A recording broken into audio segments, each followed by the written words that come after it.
watching Yellowstone. The song was on Yellowstone and then it was on the soundtrack. You like it?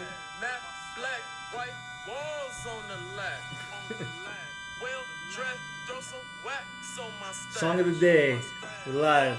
Oh, was it during when the Indians Says were doing like, the I'm concert? dressed in all black, so you can call me Johnny Cash. But the Indians were doing the concert on Yellowstone. I think it was that scene. I don't remember. There was some good music though. I love that show, but I couldn't watch it anymore. It got too crazy for me. You know what's a good song? Johnny Cash Hurt. Johnny Cash Hurt. All right, we'll play that one on one of our next. He did the song after Trent Reznor of Nine Inch Nails did it. Yeah. Johnny Cash covered Nine Inch Nails. Interesting. I didn't know that. And they're both good. I couldn't watch the show anymore just because with Yellowstone, this family, like in the show, every episode they would kill somebody, throw them off a cliff, and then like the police discovered the body, and then like take him to the train like yard. we think it was you, but we can't prove it, so we're just gonna let it go. And then like who the whole killed the show, wolves? Here's the wolves, and then they're in the river, and then we found the collar. It just got too. You'll watch it when I it love the comes back cinematics, on. you know the Did you watch the area they were in? And Did you watch 1883 and 1923? No. You need to. What are those? They're the prequels. So really? Same family. 1883 is the family moving across the country in a wagon train. When did the show come out? Last year. Really? But it's Paramount only. I like that. And then 1923 just You want to give me your Paramount No, account? I don't have it. I signed up for a free month. Everybody has someone else's like Netflix. You get a free month. You get a free month and then you cancel. All right, cool.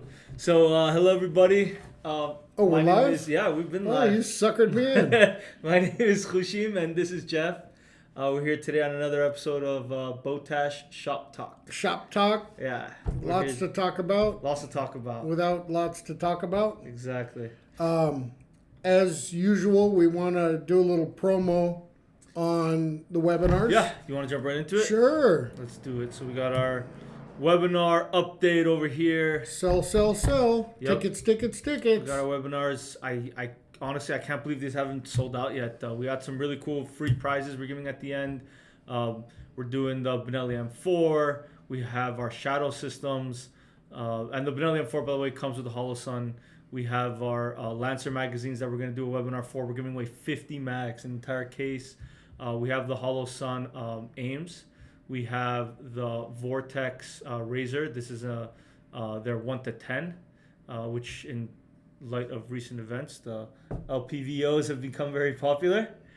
Should be. Yeah. And, 1 to 10. I mean, it acts like a red dot up close and then out to 10 power. Wow. Well, the officer in Nashville actually had a 1 to 6, but 1 to 10 is good too. I think actually the 1 to 10 is more popular, but it's a bigger tube, so there's pros and cons to that. 34 mil as opposed to 30. Yeah. Exactly. Yeah, and then we have also the Vortex UH1. This is their holographic sight, and then we're doing it with the magnifier over here. Buyer tickets, they're very limited, so your chances of winning the free prizes are very, very high. For example, we have here the Benelli M4, so let's see how many tickets we got left over here. It's less than 10, 2, 4, 6, 8. So we have 10 tickets exactly left. I mean, it's 1 out of 30 chance to win. It's $100 for the ticket. Get on board. Yeah, let's do it. Yeah. So I want to give it away. Yeah, before we go into other promotions and stuff like that we have on the website, I guess let's just jump into the topic of the day. Is me and Jeff, we were debating this for quite some time. Is should you have backup sights on your rifle, on your pistol? What are the pros and cons to it? By the way, share your comments as you see fit. Let us know what you do for your setup, why, what brands and components you like to use. We'll feature them on the show. I have a way with the system that we're using for the live stream to actually project it onto the screen so everyone can see. So yeah, like, share, comment, and we'll put that up and we can discuss that. Sounds good. So what do we have over here, Jeff? Here we have a run-of-the-mill Daniel Defense 11.5 inch. Yep. So what you'd call a carbine, SBR, whatever you want to call it. Pistol. Pistol at one time, sure. Let's not get into politics, but it is Stay what it out of is, the right? politics of that for now, yeah. So the setup that was chosen here was pretty minimalistic. I mean, you've got a red dot here, an optic, and a light. and that's about That's it. about it. Yeah. So what's the reason behind this? For this particular setup, Yeah. it's about weight mitigation for self-defense use in an urban environment. I think that I mean, when I set this up, I'm still debating whether I even want to go with a laser or not. What type of light, I'm always in my head trying to figure out. Just to be very upfront, I had this light for many, many years. It's been sitting on my shelf. And I just said, screw it, let's just use it. The Surefire X300 is a great light. And it works. Yeah, it works. The battery's actually been in there for at least 2.5 years, so I probably should change that out if I'm going to dedicate it. But point is that I just had it, so we just used it. The Holosun Ames is something I was very excited about, so I got this one. I just really like it, plain and simple. I like everything about it. I keep it at I don't really care for the cycling of the reticles. I think that it's cool that you can move to red dot or circle dot, but I just keep it at the circle dot. And it's just a really cool setup for me because it's small, it's very lightweight, and that's all that I care about. Okay, so we've established that it's yours. Yeah. Because I, on the other hand, I tend to It's my setup for how I set it up. Yeah, but I tend to complicate things a little further. So red dot, optic of some kind, yeah. A light, yeah, I like to run a light. I tend to run my light on the left side to be operated by my left thumb, so I like it at an off angle, an offset angle for a light. I can see where this works, and when I shoulder it, yeah, the light doesn't really bother me. Do I have backup sights? You bet your ass I do. I know. On just about everything. I had backup sights. They weigh nothing. I got those the Magpul, the Mbis 3s. Mm-hmm. I don't know. I think that the red dots today have advanced so much in reliability that it's listen, everything electronic will always eventually fail or something. Bingo. But I agree with that. I don't think that for my situation, I mean, worst case scenario, I'm in one of those situations where I happen to need my rifle. And one of the challenges is that, if your red dot will go down, I think the situation I'd be in, I could just, point shoot. I don't think that it's such an issue I'm not shooting, 500-600 yards where if I lose my red dot, I'm in trouble. What Even about though the red dot's not really designed to shoot that far. I mean, you can, but it's not like I'm... So home defense scenario... It's a home defense scenario kind of But what I'm saying is I'm going to give you a counterpoint here is what if you had to take a precision shot and your optic was down? Yeah, that would be terrible. So my take on it is this. If in the worst case scenario, which it would be, we must use these in a defensive situation, certainly relying on electricity, sophisticated components, battery power, and so forth, I'm not there. So I have backup sights folded out of the way. Yes, they're zeroed to my red dots, so they will work. Most of my red dots in the old days were QD. Dump the thing. If it breaks, it gives up, get it off the gun. Nowadays, I lean towards screwed down stuff. I have MROs, I have 503 Holosuns. Aimpoint Pro still does have a quick release. So you're talking about QDs on your optics? Correct. Because I never understood that. Well, the old... But you could see through your optic even if it's dead. What if the glass is damaged? I think that you go down the rabbit hole of what if and then... Sure, but this is, have I ever cracked a scope? Yeah, I was coyote hunting and overweight as I am, and my wife was with me and climbing boulders, and I went ass over tea kettle backwards and broke a scope, but that wasn't a defensive scenario. But my thing is, what if?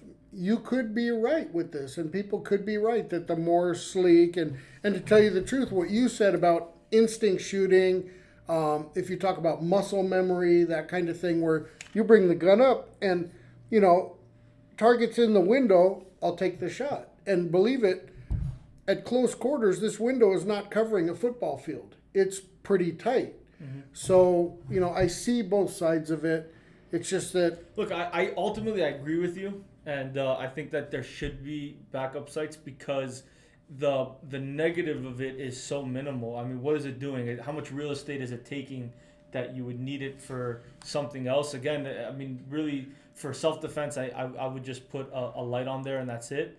Some people want lasers and stuff like that. I've heard of arguments where people discuss lasers being pointed at people's chests or something like that will freak them out so much. You could diffuse the situation. Maybe. There's concepts like that. Ultimately, I think that if you're at a point where you're pulling out a rifle and you need to respond to a situation, I think that de-escalation is, I mean, not for law enforcement. I'm talking about from a home defense. It better happen quick. Yeah, they better de-escalate very freaking quick because. Like. Yeah. Drop what you're doing, lay down on the ground and plead. Yeah, exactly. Another thing we have on here that's really cool, it's something I'm excited about in general, is our Huxworks blasphemy. So I'll just bring it up over here for everybody to see as well. And I have another point on just on the negative. When you're talking about the negative is weight, bulk, that kind of thing, complexity.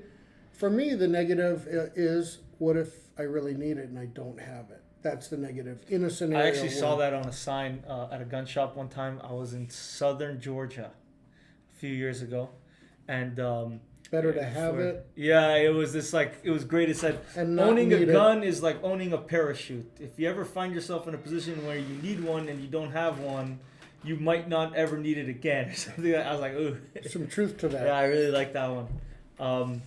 So you're talking about the blasphemy? Yeah, so talking about the blasphemy over here, let me pull this up for everybody. This is a really cool product. Jeff, you want to go over it quickly for us? Sure. I mean, it's innovative. It's, I think, part of the evolution of these blast directing devices that tend to send blast and flame or flash away from the shooter downrange as opposed to sideways, outwards, and so forth. Very popular. They have a look. I think the look had to do with some of the popularity because people said, wow, it looks like a can, it looks like a suppressor. So we got it for $175. I liked going to, here, Huxworks. But basically it mates with the Huxworks muzzle devices with using their same suppressor mount system, but provides you a blast deflector. So here's just any video I found, but I mean, it's really cool. I mean, just to see the performance of this thing. Yeah, but you watch, there's some flash there. There is some. Round. Listen, you're always going to get some, but I think that especially for short barreled. Well, I don't think that's its primary purpose is a flash hider. I think its primary purpose is to keep everything out of your blast face. Deflector. Yeah, just keep everything out of your face essentially. So I think it's cool with short barreled setups. Yeah. So, anyways, moving on. We have today. This is something that I think is going to be very exciting for everyone. We're running a big promotion on our Howard Lights. Jeff calls them Howard Leets. That's what I thought it was, but hey, forgive me. I don't know. I spoke to one of the members of the family. He calls it. His last name is Light. If you I stand corrected. Enjoy that because it doesn't happen often. Yes. All right. So Howard Lights. We got the greens, which are actually the more popular one, and these are like I think the original color even. But then they make them in the. I got both in green over here. So let me pull this up for everybody. We got it in the black color as well.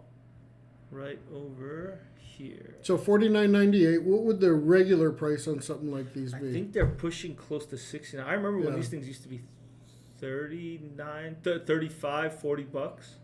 $40. Like 2-3 years ago. Man, things are getting really expensive lately. That's crazy. I mean, it's a good price for now, but I mean, these things went up. I think everything's gone up. Everything gone up. I paid $12 for 36 eggs not long ago. So what? 36 eggs? Yeah. $12? Yeah. I don't know how much do eggs normally cost. I don't really remember. For 36 eggs, about $4. $4? Yeah. And now it's 12? Someone is doing your shopping, obviously. Yeah. I do the family shopping. Okay, I'm at Walmart. I'm at Smith's. I'm at Kroger. Whatever. They're coming down again, but there was a bird flu epidemic apparently you haven't heard about. And enjoy your eggs while you can. I haven't heard about that, but I haven't... Yeah, it was real bad. And now it's calming down. I guess now with the new genetically engineered chickens, they can raise it from egg to laying eggs in like 6 weeks. So that we're snapping chickens? Out of it. Super chicken. Yeah. All right, that sounds like another coronavirus type opening over there. Please, enough with that already. Enough with that. I feel like it's a recipe for disaster, but that's for another episode of Shop Talk. Well, what did you say about before we went on today? What? You said, I got a bad feeling. I got a bad feeling about this one. There we go. Yeah. So, all right, so to help everybody with what's going on with inflation, we're running a really nice promotion on our 40 cal ammo. Nice segue. Yeah, right. I thought so. Yeah. So. This is professional level segues over here. It's cheaper than eggs. Yeah, it's cheaper than eggs. Come get your 40 cal ammo. We got these Winchester. They're in stock. We got them in by the pallet, ready to go. So place your orders, guys. Yeah, 2 different types. We've got them in the 100 round bulk packs and the traditional 50 round. Same price, same deal. Yep. And then Same bullet weight. I think that's a really good promotion over there as well. We have our shields. So a lot of people are asking us just to bring this up for the battle steel armor. I think it's important in light of recent events with what's been going on with a lot of school shootings, and then the one that we dealt with in Nashville. Terrible situations. I don't want to get into the politics of it, and I've heard some crazy conspiracy theories about shoes now. I don't want to delve into that, but just because to address our customers specifically, we've been having a lot of people looking into armor for everyday carry, for commuting, for schools, things like that, when they want to travel around the country. So we have, in my opinion, this is above and beyond the best deal you could find in the country for any brand of armor. All armor out there, I would say a vast majority of them are great brands. They have great performance. I think that the Battle Steel line just by far knocks everybody out of the water because it's got an 8-year manufacturer warranty. It's 100% made in USA, and it's $50. Yeah, we're cutting edge on performance, but we're killing it on price. Yeah, it's just simply the best. There's nothing cheaper that lasts longer, that performs any better than the Battle Steel armor. Mm-hmm. So if you're looking for something for your backpack, if you're looking for something just to carry around with you, this is all polyethylene. So people, unfortunately, Battle Steel, sometimes it can be confusing for people. Oh. Battle Steel is all made of polyethylene. There's no metal at all. Ceramic as well. Yeah, when I travel, for the 3+ and the 4, we use ceramic to defeat the armor piercing. But not steel. No steel. The Battle Steel armor, especially the level 3, and we make this in a 3A+ for the special threat, for like 5-7 rounds and such. Yeah. This is a product that you can take with you through airport security. I've traveled with it. I can't even count how many times. It doesn't get stopped. It's just, as far as they're concerned, it's a piece of plastic. Mm-hmm. Essentially, to oversimplify what polyethylene is, it's very dense plastic. And that's how it accomplishes ballistic properties. So if you're looking for any solutions for that, category of product, for that kind of gear, take a look at Battle Steel. There's many videos. I recommend one of the companies or one of the channels that I'm a big fan of is Mr. Guns and Gear, but there's many others. There's Iraq Veteran. There's I'm forgetting some of the other names, but just search Battle Steel on YouTube. There's so many people that test out our shields and plates in different capacities. Sometimes they try to see what the limits of it are. Sometimes they want to do more of an NIJ type of test. Yep. More professional level. Some people just shoot it full auto, and I think that's a really cool way to test its durability. And how about the guys who shot it with 22 LR out of a 1022, level 4 plate? I heard about that video. They beat the you-know-what out of it, and I was shocked. How did that do? I never saw the results of that. Exceptionally well. I don't think they ever punched through it. I think they stopped at, many rounds, and they were shooting in a fairly tight group. They were definitely degrading the thing. Do you know how many rounds they get up to? I don't remember, but I think it was in the 50s. We'll do a video of that. Maybe we'll bring them on as well. I'll sure. Try to reach out to those guys. Do you have the YouTube channel? We'll find them. If you're watching, reach out to us. But if not, we'll reach out to you. Let's get them on as a guest maybe for the show. You should reach out to them. I've never heard of a test like that before. So they just shot it with 22. It was just fun. The way they did it too was fun. The whole setup. It's worth watching. If you search on YouTube, Battle Steel Level 4 with 22 LR, it'll show up and you'll see it. All right, cool. As always, thank you guys for watching. Any questions or comments, leave them on the videos. We check them constantly, and we're happy to answer them. If you have any technical questions, also be sure to comment. Thank you again. Thank you. Good night. Good night.